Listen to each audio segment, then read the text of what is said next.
Hi எல்லாருக்கும் வணக்கம். என் பிள்ளைகிட்ட மருதாணி வைக்கணும் போல் ஆசையாக இருக்குது, வேணும்டான்னு கேட்டேன். இங்கே பாருங்கள், இவ்வளோ மருதாணி உடச்சிட்டு வந்திருக்கான். இங்கே பாருங்கள், 2 பேரும் சேர்ந்து எல்லா இலையும் உருவிட்டோம். ஆனால் இவ்வளோ தான் வந்துச்சு. இப்போ வாங்க போயிட்டு அரைக்கலாம். மருதாணியில் மகாலட்சுமி வாசம் செய்கிறாங்க. மருதாணி வச்சா மரணம் கூட பக்கத்தில் வராதான். அந்த யமனையே எதுக்குற வரம் வாங்கிட்டு வந்திருக்காங்களாம் மருதாணி அம்மா. அது மட்டும் இல்லைங்க, சூட்டு உடம்புக்காரங்க வச்சேன்னா குளிர்ச்சியை கொடுக்கும். சிறந்த கிருமி நாசினி வேறு. மருதாணி இருக்கிற வீட்டில் பாசிட்டிவ் வைப்ரேஷன் அதிகமாக இருக்குங்க. கொஞ்சம் புளி போட்டுக்கலாம். அது கூடவே கொஞ்சம் ஒரு 1/4 ஸ்பூன் சர்க்கரை போட்டுக்கலாம்.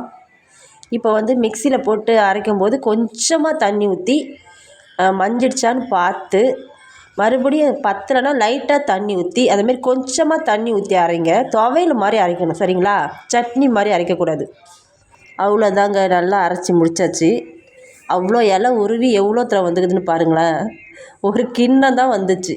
ஆனால் இதுவே 4 பேர் ஃபுல்லாக வச்சு மீறுங்க, அந்த அளவுக்கு இருக்குது. பெண்கள் மட்டும் இல்லைங்க, ஆண்களும் மருதாணி கட்டாயம் வைக்கணும். அவங்க உடல் உஷ்ணத்தை தணிச்சிடும். இது மட்டும் இல்லைங்க, மன அழுத்தத்துக்கு ரொம்ப சிறந்த மருந்து. உங்களுக்கும் மருதாணி கிடச்சிதுன்னா அலட்சியமாக விட்டுறாதீங்க, சரிங்களா?